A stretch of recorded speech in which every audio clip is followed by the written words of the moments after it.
Israel പ്രധാനമന്ത്രി Benjamin Netanyahu പറയുന്നത് America മുമ്പ് എങ്ങനെയാണോ ബിൻ ലാദനെ തീർത്തപ്പോൾ സ്വീകരിച്ച നിലപാട് അതിന് സമാനമായിട്ട് ഭീകരവാദികളെ തീർക്കുന്ന നിലപാടാണ് ഞങ്ങളും സ്വീകരിച്ചത്. അപ്പോൾ അമേരിക്ക ചെയ്ത അതേ പ്രവൃത്തി തന്നെയാണ് ഞങ്ങളും ചെയ്യുന്നത്.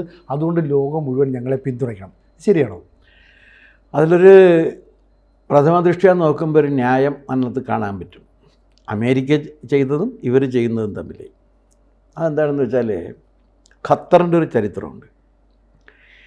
1992 ഖത്തറും അമേരിക്കയും തമ്മിൽ സൈനിക സഹകരണ കരാർ ഉണ്ടാകുന്നത്.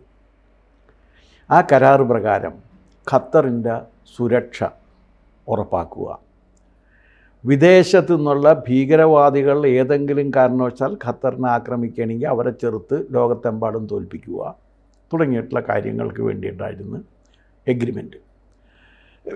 അതിൻ്റെ അടിസ്ഥാനത്തിലാണ് അവിടെ എയർബേസ് വന്നത്, സൈനിക താവളം വന്ന അമേരിക്കയ്ക്ക്. അതിങ്ങനെ പോയിക്കൊണ്ടിരിക്കുന്ന അമേരിക്കയ്ക്ക് അതിന് അവർ പൈസ കൊടുക്കണം, വലിയ എമൗണ്ട് ഖത്തർ കൊടുക്കണം. കാരണം ഖത്തറിനെ ഒരു വലിയ സൈന്യം സൃഷ്ടിച്ചെടുത്തിട്ട് അതിൻ്റെ സുരക്ഷ ഉറപ്പാക്കാനുള്ള സാഹചര്യമില്ല. അപ്പോൾ അവർ ഇത് ഹയർ ചെയ്തേക്കാണ് ഈ സൈന്യത്തെ. ആ സൈന്യത്തിൻ്റെ സംരക്ഷണം കൊടുക്കുന്നത് ഇവരാണ്. പക്ഷെ അന്ന് അവർ ഒരു കാര്യം പറഞ്ഞിട്ടുണ്ട്, ഞങ്ങളങ്ങനെ എന്ത് ചെയ്തു തരുമ്പോഴും ഒരു കാര്യമുണ്ട്. അതെന്താണെന്ന് വെച്ച് കഴിഞ്ഞാൽ ഭീകരവാദത്തെയും തീവ്രവാദത്തെയും പ്രോത്സാഹിപ്പിക്കുന്ന ഒരു കാര്യവും ഞങ്ങൾ പ്രോത്സാഹിപ്പിക്കില്ല. അതവർ പറഞ്ഞിട്ടുണ്ട്, അമേരിക്ക പറഞ്ഞിട്ടുണ്ട്. ഇതിനിടയിൽ ഖത്തറിന് എന്ത് ചെയ്യുമെന്ന് വെച്ച് കഴിഞ്ഞാൽ എ മേജർ നോൺ നാറ്റോ അലൈ എന്നൊരു പദവി കൊടുത്തിട്ടുണ്ട്. അത് 2025 എന്ന് വെച്ചാൽ നാറ്റോ സഖ്യത്തിന് പുറത്തുള്ള രാജ്യങ്ങളിൽ ഏറ്റവും പ്രമുഖമായ ഒരു സഖ്യരാഷ്ട്രമായിട്ട് ഇവർ അംഗീകരിച്ചിട്ടുണ്ട്. പക്ഷെ അത് അംഗീകരിക്കുമ്പോഴും ഒരു കാര്യം പ്രത്യേകം പറഞ്ഞിട്ടുണ്ട്, ഏതെങ്കിലും കാരണവശാൽ ടെററിസ്റ്റുകളെയോ ടെറർ ഗ്രൂപ്പുകളെയോ ഖത്തർ പ്രോത്സാഹിപ്പിക്കുകയോ അവർക്ക് സംരക്ഷണം കൊടുക്കുകയോ അവരോട് സഹകരിക്കുകയോ ചെയ്യുകയാണെങ്കിൽ അത്തരം കാര്യങ്ങളിൽ അമേരിക്കൻ സൈന്യത്തിൻ്റെയും നാറ്റോ സഖ്യത്തിൻ്റെയും ഒരു വിധത്തിലുള്ള സഹായവും ലഭിക്കില്ല എന്നുള്ളത് ഈ കരാറിലുണ്ട്. ഈ പുതിയ കരാർ വന്നു കഴിഞ്ഞപ്പോഴേക്കും ഖത്തറിൽ നിന്ന് അമേരിക്ക വസൂലാക്കിയത് $8 ബില്യൺ. അതുകൊണ്ട് $800 ദശലക്ഷം കൈക്കലാക്കി. ഇതിൻ്റെ സമ്പന്ന രാജ്യമാണല്ലോ ഖത്തർ. സമ്പന്ന രാജ്യമാണ്, അവർക്ക് കൊടുക്കാനുണ്ട്.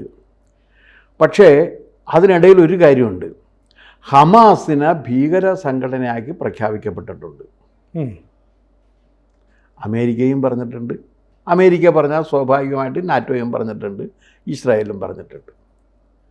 അപ്പോൾ ഇതിനിടയിൽ ഇസ്രായേൽ ചോദിക്കുന്നൊരു ചോദ്യം എന്താണെന്ന് വെച്ചാൽ, സെപ്റ്റംബർ 11 സെപ്റ്റംബർ 11 ട്രേഡ് സെൻറ്റർ ആക്രമിച്ചത് ഒരു കാരണവുമില്ലാതെ ട്രേഡ് സെൻറ്റർ ആക്രമിച്ച് എപ്രകാരമാണോ അമേരിക്കയ്ക്ക് നാശം വരുത്തിയത്, ആ നാശം വരുത്തിയ സമയത്ത് അമേരിക്ക ഒരു പ്രഖ്യാപനം നടത്തി, ഇതുമായി ബന്ധപ്പെട്ട ടെററിസ്റ്റുകൾ ലോകത്തെവിടെയുണ്ടെങ്കിലും അവരെ ഞങ്ങൾ വധിക്കുന്നതാണ്. അതിൻ്റെ അടിസ്ഥാനത്തിലാണ് അഫ്ഗാനിസ്ഥാനിലും പാകിസ്ഥാനിലും ഒക്കെ പോയിട്ട് ടെററിസ്റ്റുകൾ അവിടെ കൊന്നത്. അതെ, അഫ്ഗാനിസ്ഥാനിൽ കുറേ പേരെ കൊന്ന്, പാകിസ്ഥാനിലായിരുന്നു ഏറ്റവും സേഫായിട്ടുള്ളൊരു ഹേവൻ ഒരുക്കിക്കൊണ്ട് ബിൻ ലാദനെ സംരക്ഷിച്ചിരുന്ന അവിടെ പോയിട്ടും കൊന്നു. ഇവർ പറയുന്നത് ഒക്ടോബർ 7 എന്ന് പറഞ്ഞു കഴിഞ്ഞാൽ ജനോസൈഡിന് ശേഷം, ഹോളോകാസ്റ്റിന് ശേഷം, ജൂത വംശഹത്യ പണ്ട് നടന്നതിന് ശേഷം ഏറ്റവും വലിയ ജൂത വംശഹത്യ നടത്തിയത് ഹമാസാണ്. ആ ഹമാസ് ഒരു കാരണവുമില്ലാതെ ജൂത വംശഹത്യ നടത്തിയിരിക്കുന്നത് കൊണ്ട് അവരെവിടെ പോയാലും അവരെ ഞങ്ങൾ വകവരുത്തും എന്നിവരും പ്രഖ്യാപിച്ചിട്ടുണ്ട്, ഇസ്രായേലും. ഈ പശ്ചാത്തലത്തിലാണ് ഹമാസിൻ്റെ പോളിറ്റ് ബ്യൂറോ മീറ്റിംഗ് ദോഹയിൽ തുടങ്ങുന്നത്. എന്ന് മാത്രമല്ല, ഹമാസ് ഓപ്പറേറ്റ് ചെയ്യുന്നത് ദോഹ കേന്ദ്രീകരിച്ചുകൊണ്ടാണ്. അതുകൊണ്ട് അപ്പോഴെന്ത് ചെയ്തെന്ന് വെച്ച് കഴിഞ്ഞാൽ, പോളിറ്റ് ബ്യൂറോ കൂടിക്കൊണ്ടിരിക്കുന്ന സമയത്താണ് ഈ ഹമാസിൻ്റെ പോളിറ്റ് ബ്യൂറോ, അതിൻ്റെ പേര് അവരുടെ ഉന്നത സമിതിയുടെ പേര് പോളിറ്റ് ബ്യൂറോ എന്നാണ്. ആ ഹമാസിൻ്റെ പോളിറ്റ് ബ്യൂറോ കൂടിക്കൊണ്ടിരിക്കുന്ന സമയത്താണ് ഇവർ ആക്രമിച്ചതും 6 പേര് മരിച്ചതും. അതിൽ പ്രമുഖരുണ്ട്, ഉണ്ടെന്നും ഇല്ലെന്നും ഒക്കെ ഉള്ള സംഗതികൾ കേൾക്കുന്നുണ്ട്. ഇനി അടുത്തത് ഇവർ പറയുന്നത് എന്താണെന്ന് വെച്ചാൽ, അമേരിക്ക ബിൻ ലാദനെ ആക്രമിച്ച് കൊന്ന സമയത്തും പാകിസ്ഥാനിലേക്ക് ആക്രമിച്ചതൊക്കെ സമയത്തും ഒക്കെ പാകിസ്ഥാൻ്റെ സോവർണിറ്റി, പരമാധികാരത്തെ ചോദ്യം ചെയ്തിട്ടുണ്ട്. കാരണം പാകിസ്ഥാൻ ഒരു പരമാധികാര രാജ്യമാണെങ്കിൽ ആ പാകിസ്ഥാനിലുള്ള ഒരാളെ കൊല്ലണമെന്നുണ്ടെങ്കിൽ പാകിസ്ഥാൻ കൊല്ലണമല്ലോ. അതെ. പക്ഷേ പാകിസ്ഥാനിലുള്ള ആൾ അമേരിക്ക നേരിട്ട് പാകിസ്ഥാൻ്റെ അറിവും സമ്മതവും ഇല്ലാതെ പോയിട്ട് കൊല്ലുകയാണ് ചെയ്തത്. അപ്പോൾ അത് പരമാധികാരത്തെ ചോദ്യം ചെയ്തതാണ്. ഇത് തന്നെയാണ് അഫ്ഗാനിസ്ഥാനിലും അമേരിക്ക ചെയ്തത്. അപ്പോൾ അതുകൊണ്ട് പരമാധികാരത്തെ ചോദ്യം ചെയ്തതാണ്. ഇതേ കാര്യമാണ് തങ്ങളും ചെയ്തത് എന്നാണ് നെതന്യാഹുവിൻ്റെ വാദം. അത് രണ്ടിനും നോക്കുന്ന സമയത്ത് രണ്ടിനും വാദഗതികൾക്ക് തമ്മിൽ സാമ്യമുണ്ട്. പക്ഷെ ഇവിടെ ഒരു വ്യത്യാസമുള്ളത് എന്താണെന്ന് വെച്ച് കഴിഞ്ഞാൽ, ഖത്തർ ഇടപെട്ടിട്ട് ഒരു സമാധാന ശ്രമം നടത്തിക്കൊണ്ടിരിക്കുകയാണ്. അതിന് നെതന്യാഹുവിൻ്റെ മറുപടിയുണ്ട്, ഹമാസുമായിട്ട് ഞങ്ങളൊരു സമാധാന ശ്രമത്തിനില്ല. കാരണം അവർ ഏത് സമയത്തും തീവ്രവാദികളാണ്. തീവ്രവാദികളായിട്ടിരിക്കുകയും ജൂത വംശഹത്യ നടത്തുകയും ചെയ്യുന്നവരാ. അവരുമായിട്ട് ഞങ്ങളൊരു യോജിച്ചിൽ പോവില്ല, അവരെ ഞങ്ങൾ വകവരുത്തും എന്നാണ്. ഇതാണ് അവസ്ഥ. ഈ അവസ്ഥ അവിടെ സൃഷ്ടിക്കപ്പെട്ടിരിക്കുന്നു എന്നത് നമുക്ക് കാണാതിരിക്കാൻ കഴിയാത്ത ഒരു കാര്യമാണ്. അപ്പോൾ ഇതിലൊരു കാര്യമുള്ളതെന്ന് വെച്ചാൽ, ഇത് അമേരിക്ക വേറൊരു കാര്യം പറയുന്നുണ്ട്. അതെന്താണെന്ന് വെച്ചാൽ, ഞങ്ങൾ ഇങ്ങനൊരു ആക്രമണം ഉണ്ടാകും എന്ന് ഖത്തറിനെ ഞങ്ങൾ നേരത്തെ അറിയിച്ചിരുന്നു എന്ന് പറയുന്നത്. ഖത്തർ പറയുന്നത് ആക്രമണം നടന്നുകൊണ്ടിരിക്കുമ്പോഴാണ് ആക്രമണം ഉണ്ടാകും എന്ന് ഞങ്ങൾ അറിയിച്ചത്, അതുകൊണ്ട് ഞങ്ങൾക്കൊന്നും ചെയ്യാൻ പറ്റിയില്ല എന്നാണ്. അത് അവർ തമ്മിൽ തീർക്കട്ടെ, എപ്പോൾ അറിയിച്ചു, എങ്ങനെ അറിയിച്ചു എന്നുള്ള കാര്യം. പക്ഷേ എന്തൊക്കെയായാലും ശരിയാണ്, ഹമാസിനെ തീവ്രവാദ സംഘടനയായിട്ട് അംഗീകരിക്കപ്പെട്ടിരിക്കുന്നിടത്തോളം കാലം തീവ്രവാദത്തെ പ്രോത്സാഹിപ്പിക്കുന്ന സമീപനം ഒരാളും എടുക്കാൻ പാടില്ല എന്ന് ഐക്യരാഷ്ട്രസഭയുടെ റെസൊല്യൂഷനുണ്ട്. ഐക്യരാഷ്ട്രസഭ വ്യക്തമായി പറഞ്ഞിട്ടുണ്ട്, തീവ്രവാദത്തെ സഹായിക്കുന്ന സമീപനം ഒരാളും എടുക്കാൻ പാടില്ല എന്ന് കൃത്യമായി പറഞ്ഞിട്ടുണ്ട്. പക്ഷേ ഇതൊക്കെ ഉണ്ടെങ്കിൽ സാർ ഒരു സംശയമുണ്ട്. കാരണം ഈ ഹമാസ് എന്ന് പറയുന്നത് എപ്പോഴും ഖത്തറിനെ മുന്നിൽ നിർത്തി മധ്യസ്ഥ ശ്രമം നടത്തുന്നു. 5 or 6 തവണയാണ് ഈ മധ്യസ്ഥ ചർച്ച നടത്തുന്നത്. ഈ ചർച്ച നടത്തി ഹമാസിൻ്റെ നേതാക്കൾ ഈ പറയുന്ന ഖത്തറിനെ ഒരു സുഖാസ കേന്ദ്രമാക്കി മാറ്റുന്നു. ഹമാസ് ഖത്തറിനപ്പുറത്തേക്ക് വളരുന്നു. ശരിക്കും പറഞ്ഞാൽ അവർക്കൊരു ബാധ്യതയായിട്ട് മാറുന്നു. ഇസ്രായേലിനെ സംബന്ധിച്ചിടത്തോളം ഹമാസിനെ തീർത്തേ പറ്റുള്ളൂ. ഇപ്പം അമേരിക്കയെ സംബന്ധിച്ചിടത്തോളം ഇത്തരത്തിലുള്ള തീവ്രവാദ ഭീകരവാദ നിലപാടെടുക്കുന്നവരെ തീർക്കുമെന്ന് നേരത്തെ സാർ പറഞ്ഞ പോലെ പ്രഖ്യാപിച്ചതുമാണ്. 3 രാജ്യങ്ങൾക്കും ഹമാസ് ഒരു പൊതുശത്രുവാണ്. അപ്പോൾ ഹമാസിനെ ആക്രമിച്ചത് പിന്നീടാണ് ഞങ്ങൾ അറിഞ്ഞത് എന്ന് ഖത്തർ പറയുന്നതിനകത്തൊരു വിശ്വാസ്യത കുറവില്ലേ? കാരണം അത് മാത്രമല്ല, ഖത്തർ അങ്ങനെ പറയുമ്പോൾ ഒരു കാര്യമുള്ളത്, ഒരു വളരെ ലളിതമായൊരു സംശയം വരുന്നത് എന്താണെന്ന് വെച്ചാൽ, ഇവർ തീവ്രവാദികളാണെന്നുള്ള കാര്യത്തിൽ ഖത്തറിന് സംശയമില്ലല്ലോ. ഇല്ല, ആർക്കും സംശയമില്ല. കാരണം ഹമാസ് പലസ്തീൻ്റെ സ്വാഭാവികമായ വക്താക്കളല്ല അവർ. അല്ല. ഇപ്പോൾ PLO എന്ന് പറഞ്ഞ സംഘടന ഇല്ല. പാലസ്തീൻ ലിബറേഷൻ ഓർഗനൈസേഷനും ഇല്ല, പാലസ്തീൻ ലിബറേഷൻ ആർമിയുമില്ല. അത് പോയിട്ട് അവർക്ക് വേണ്ടത്ര തീവ്രത ഇല്ല എന്ന്, അവർക്ക് കാര്യക്ഷമത ഇല്ല എന്നും പറഞ്ഞുകൊണ്ട് ഉണ്ടാക്കിയതാണ് ഹമാസ്. അതെ, അത് ശരിയുമായിരുന്നു. ഹമാസിന് ഒരിക്കലും, ഹമാസ് തീവ്രവാദത്തിൻ്റെ വഴിയിൽ തന്നെയാണ് നീങ്ങിയിട്ടുള്ളതെന്ന കാര്യത്തിൽ ലോകത്ത് ആർക്കും സംശയമില്ല, ഒരാൾക്കും സംശയമില്ല. ഹമാസ് നീങ്ങിയിട്ടുള്ള തീവ്രവാദത്തിൻ്റെ രീതിയിൽ തന്നെയാണ്. ആ തീവ്രവാദത്തിന് ലഭിക്കാവുന്ന സഹായ സഹകരണങ്ങൾ എവിടെ നിന്നൊക്കെ കിട്ടാമോ അവിടെ നിന്നൊക്കെ ഹമാസ് വാങ്ങിയിട്ടുണ്ട്. അപ്പോൾ ഈ ഹമാസ് എന്നിട്ട് ഇപ്പോൾ എന്താ ചെയ്യണമെന്ന് വെച്ച് കഴിഞ്ഞാൽ, ഇവർ ഖത്തറിനെ പിടിച്ചിട്ട് ഖത്തറിൽ പോയിട്ട് നേരത്തെ സിനു സൂചിപ്പിച്ച രീതിയിൽ അവിടെ പോയി വിശാലമായിട്ട് കോഴിയിറച്ചിയും ഇതൊക്കെ കഴിച്ച് വളരെ ഹാപ്പി ആയിട്ട് കഴിഞ്ഞുകൊണ്ടിരിക്കുകയാണ്. അത് ഈ ടെറർ ഓർഗനൈസേഷൻസിനൊക്കത്തിന് ഈ സ്വഭാവമുണ്ട്.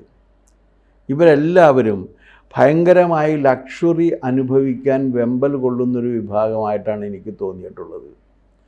അതായത് ഒരിക്കൽ ഈ ശ്രീലങ്കയിൽ നിന്ന് തീവ്രവാദികൾ ഇവിടെ വന്നു, തൃശ്ശൂർ വന്നു. അപ്പോൾ തൃശ്ശൂർ വന്നപ്പോഴേക്കും കേരളത്തിലുള്ള നക്സലൈറ്റുകൾ ശ്രീലങ്കൻ അവരും തീവ്രവാദികളാണല്ലോ.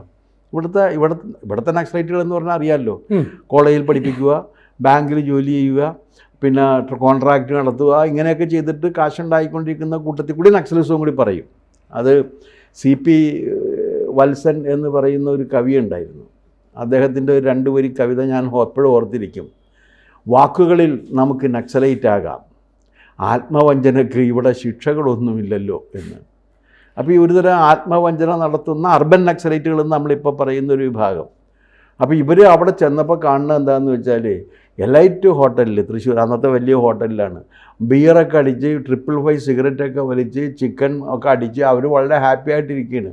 അപ്പോൾ ഇവർ ദിനേശ് ബീഡിയും വിളിച്ചിട്ട് അവിടെ ചെല്ലുന്ന സമയത്ത് ചോദിച്ചപ്പോൾ പറഞ്ഞ് ഞങ്ങൾക്കിവിടെ സാമ്പത്തികമായിട്ടൊക്കെ വലിയ പ്രയാസമുണ്ടെന്ന് പറഞ്ഞപ്പോൾ വളരെ കൂളായിട്ട് പറയാണ്, നിങ്ങൾക്കൊരു ബാങ്ക് കൊള്ളയടിക്കാൻ പാടില്ല. അപ്പോൾ അതോടുകൂടി ഇവിടുത്തെ നക്സലൈറ്റുകൾ പിൻവാങ്ങി. ഇവിടെ നക്സലിസത്തിൽ ഇരിക്കുന്നു എന്ന് പറയുന്നതിൻ്റെ ഏക കാരണം എന്താണെന്ന് വെച്ചാൽ, ഇങ്ങനെ ഈ വായാടിത്ത വിപ്ലവം പറഞ്ഞുകൊണ്ടിരുന്നാൽ ഇവിടെ ശിക്ഷകളൊന്നുമില്ല എന്നുള്ളതാണ്. ആ രീതിയിലുള്ള ഒരു സമീപനമാണ് ഈ ഹമാസ് എടുത്തുകൊണ്ടിരുന്നത്.